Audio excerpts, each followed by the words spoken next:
समाचार दर्पण के आज के विशेष सत्र में मित्रों आपका स्वागत है। सदा की तरह आज पुनः एक बार हम लोग चर्चा करने जा रहे हैं विशेष समाचारों के बारे में। विशेष समाचार अर्थात वह समाचार जो आपके फायदे का हो, आपके काम का हो। सबसे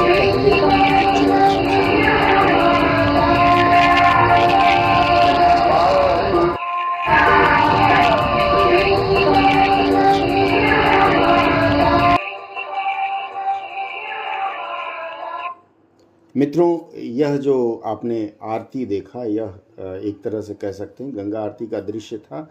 और सरयू किनारे यह जो आरती होती है अपने आप में भव्य होती है। इसी आरती के तर्ज पर अयोध्या में आज की दीपावली अर्थात कल जो दीपावली बीती है, उस दीपावली ने 2 Guinness book of world record अर्थात गिनीज बुक के वर्ल्ड रिकॉर्ड में 2 रिकॉर्ड प्राप्त किया है। इसमें पहला रिकॉर्ड इसने है कि लगभग 25 लाख से अधिक दिए जलाए गए हैं सरयू नदी के किनारे, और यह पहला रिकॉर्ड है। और दूसरा रिकॉर्ड है 1121 वेदाचार्यों ने, वेदाचार्य का मतलब होता है ऐसे लोग जो वेद जानते हों, उन्होंने एक साथ आरती में आरती गाया। ये जो 2 चीज़ें हुई हैं, ये 2 चीज़ें गिनीज बुक में अपना स्थान दर्ज कराती हैं। और इसके साथ ही अयोध्या में भगवान श्री राम के आगमन का 1 वर्ष पूरा होने पर यह दीपोत्सव कल मनाया गया। अपने आप में बहुत बड़ी बात है। अगले समाचार की ओर चलते हैं। अगला समाचार जो आपके जानकारी के लिए होना चाहिए वह यह है कि ऊर्जा के क्षेत्र में भागीदारी के मद्देनज़र अमेरिका के राष्ट्रीय सुरक्षा सलाहकार जेक सुलिवन और भारत के राष्ट्रीय सुरक्षा सलाहकार श्री अजित डोवल ने क्षेत्रीय स्थिरता के लिए भारतीय अमेरिका सहयोग बढ़ाने पर चर्चा की। यह जो क्षेत्रीयता या क्षेत्रीय सुरक्षा के लिए जो इन्होंने तैयारियां किया है, उसका मतलब यह है कि वैश्विक स्तर पर जो अशांति फैली हुई है, खास करके क्षेत्रीय अशांति फैली हुई है, उसमें इंडो पैसिफिक रीजन कहा जाता है अर्थात भारतीय जो क्षेत्र है, हिंद महासागर क्षेत्र है, उस क्षेत्र में शांति और सुरक्षा बनाए रखने के लिए दोनों लोगों ने आपस में बात की। इसमें एक सबसे बड़ी बात जो आई है वह है critical and emergency technology. Critical and emergency technology अर्थात इसे आईसेट का नाम दिया गया है। इसके ऊपर भी इन लोगों ने बात की। इसके अलावा इंटरसेशनल एंड इंडियन ओशन डायलॉग, इसका दूसरा नाम इन्होंने रखा है इंटरसेशनल एंड इंडियन ओशन डायलॉग। इसमें इनकी बातचीत हुई और बातचीत लगभग सफल मानी जा रही है। अगले समाचार की ओर रुख करते हैं। अगला समाचार आया है अकाल तख्त से।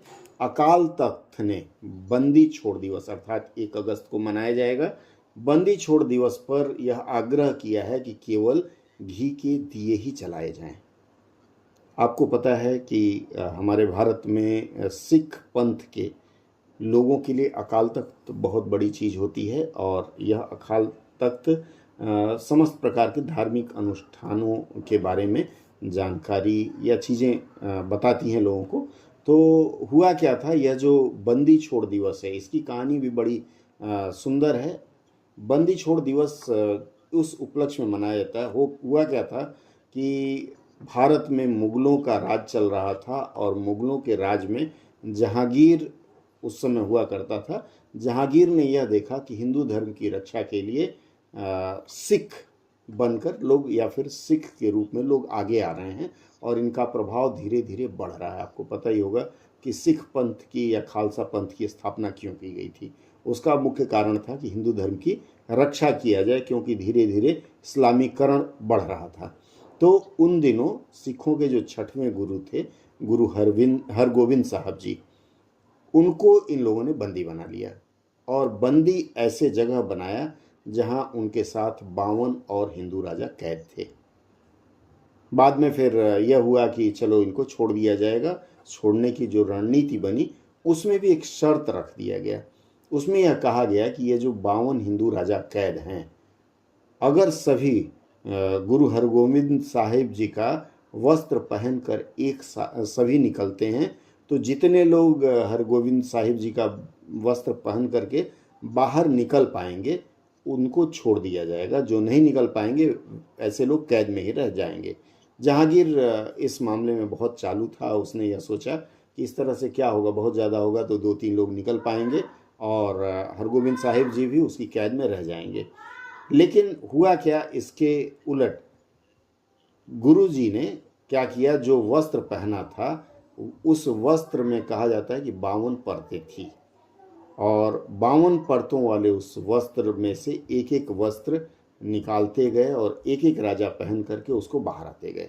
शर्त के अनुसार 52 परत वाले उस वस्त्र को पहनकर जब सभी लोग बाहर आ गए, क्योंकि शर्त ही यही थी कि जब सभी लोग गुरु जी के वस्त्र पहनकर बाहर निकल जाएंगे तभी छोड़े जा सकेंगे, और उसके बाद शर्त के अनुसार गुरु जी को छोड़ना पड़ा था। जहांगीर ने उन्हें ग्वालियर के किले में कैद किया था और इसी दिन अर्थात 1 अगस्त के दिन, दीपावली के दूसरे दिन उनको छोड़ा गया और उनका जो आगमन हुआ, मतलब उन्हें बंदीगृह से जो बाहर निकाला गया या जो बाहर आए, इसी दिन को बंदी छोड़ दिवस के रूप में मनाया जाता है और दीप जलाकर गुरुजी की स्वागत की जाती है। और इसी स्वागत के अवसर पर इस बार अकाल तख्त ने कहा है कि हम पारंपरिक तरीके से केवल घी के दिए जलाकर ही गुरुजी का स्वागत करेंगे। हम कोई भी कृत्रिम अर्थात बिजली और इन चीज़ों का व्यवहार नहीं करेंगे। तो यह अपने आप में बहुत ही आश्चर्यजनक बात थी और उसके साथ साथ ही बहुत बड़ी बात है हमारे देश के लिए। अगला समाचार है केंद्रीय गृह मंत्री दक्षता पदक। केंद्रीय गृह मंत्री दक्षता पदक 2024 से शुरू किया गया है और यह दक्षता पदक कल अर्थात बीते दिन लोगों को दिया गया है। केंद्रीय गृह मंत्री दक्षता पदक की अधिसूचना फरवरी 2024 में आई थी और यह पहली बार दिया जाना शुरू किया गया, मान सकते हैं पहला वर्ष है।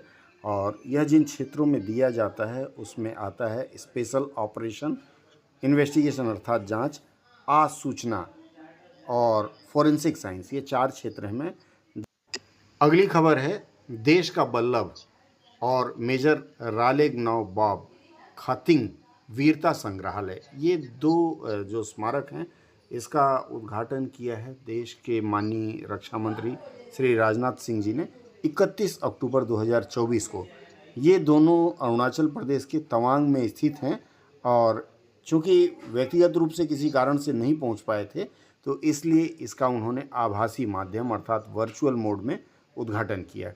आज ही के दिन देश एकता दिवस भी मनाता है। 31 तारीख जो है 31 अक्टूबर को हमारे यहाँ राष्ट्रीय एकता दिवस भी मनाया जाता है। सरदार वल्लभ भाई पटेल के जन्म सदी के या फिर उनके जन्म तिथि के उपलक्ष्य में इसका आयोजन किया जाता है और इस आयोजन पर देश भर में कई प्रकार के कार्यक्रम आयोजित किए जाते हैं।